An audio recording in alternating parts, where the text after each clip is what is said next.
Good morning, this is Mike from Horsepower RX. So I'm just here to make a quick video, probably less than 5 minutes. So what I'm doing is highlighting budgetary review for when you drop your vehicle off to the performance shop.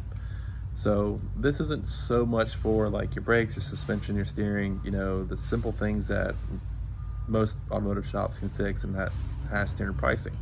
So when you get into custom modifications, there's not really a guideline for it. We have a general idea, but maybe there was some stuff put on the car before that needs to be taken off. You need a little bit extra time here and there. It's only right that whoever is working on your car gets paid for the job provided. Nothing is free, nothing should be free. Now, the budgetary review side of things isn't for a money grab. The reason why I say this is because lately it seems that, a few people might get mildly offended when you ask them, hey, what is your budget and what are your goals? The reason I ask this is not because I'm trying to do a money grab or what other shops are trying to do a money grab. It's so that they spend your dollars in the right place and your money works for you in what you want. So let me just give you an example. It's my Ram 1500. So in the beginning with this truck, it was my daily driver, it was my tow rig. I wanted a little bit of chop once I got to 100,000 miles. So I did an FRP Mark 82 cam package. I didn't want to put a stall converter in it at the time. So I had a budget for the truck. I didn't want to spend at the time with $5 grand on it, all involved, right? So I did shorty headers and some stuff that was kind of counterproductive because I ended up ripping that stuff out and doing other things. So now it is boosted. But before this, I did long tubes, the 6.4 intake manifold, ported throttle body, a track intake, 4,000 stall. I did the rear end, the gears, and a true track. It's got Viking shocks all the way around. It is lowered. It's on the weld drag pack now. I didn't want to spend at the time more than 10 grand. Now take this truck for example. So now we'll take this truck for example. 78 C10.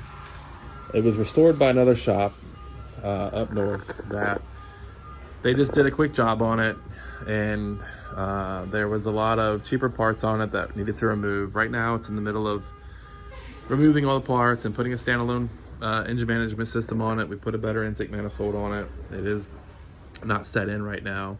There is a lot of stuff that we are redoing, revamping on this truck to make it how the customer wants. However, this truck is one of those ones that you don't really put a budget on. The reason why: LS swapped, turbo. It's got Wilwood brakes all the way around. The rocket wheels. It has QA1 suspension. It has an automated digital dash. It's got a fuel cell setup in the back. It's got a whole new fuel system. It has a built rear end. Now it has a built transmission. And it's one of those endless things. So as the builder, we just want to make sure that we capture your goal with the dollar amount that you have in mind. Everybody has a dollar amount in their head on what they want to spend. Whether that dollar amount is 5 grand, hey, it might not be realistic. You might be on the side of 10. Hey, you want to spend 10 grand, you might be on the side of 15. But having that consent up forward makes us able to spend your money appropriately. Hey, I want the car to make 750 horsepower, but I want it to be reliable. And I say reliable like, I want the transmission to last, I want the rear end to last, I need a good set of tires on it, I need the suspension to work. There's a lot of things that go into making power, more than just the power itself. And it all costs money. It costs money, it costs time, a lot of time, valuable time. So the reason why we want to ask is just so we are on the same page. If you're not on the same page with your builder when you first drop off, you're not going to be happy when you pick car up. So this is the engine wiring harness setup that came out of the green truck I just showed you. That is a CTS V2 engine. It's an LSA. It's been built, good for 1,600 horsepower on the bottom end. Heads are ported, blowers getting ported. This is my 6.4 engine for the Ram that I will build at some point. I have all the parts for it up there in the high Ram. That's a third spare transmission. And here's a good point, okay? Because the truck is budget, because I am not spending a lot of money on the truck. I haven't done what I would love to do, which would be like a TH400 swap and get rid of the 8-speed, but I love the 8-speed, and what I'm trying to do is just give a general overview of what people can do with the stock setup, you know, and where you can kind of push it and where it's going to probably die. Even though I said budget, I have this transmission.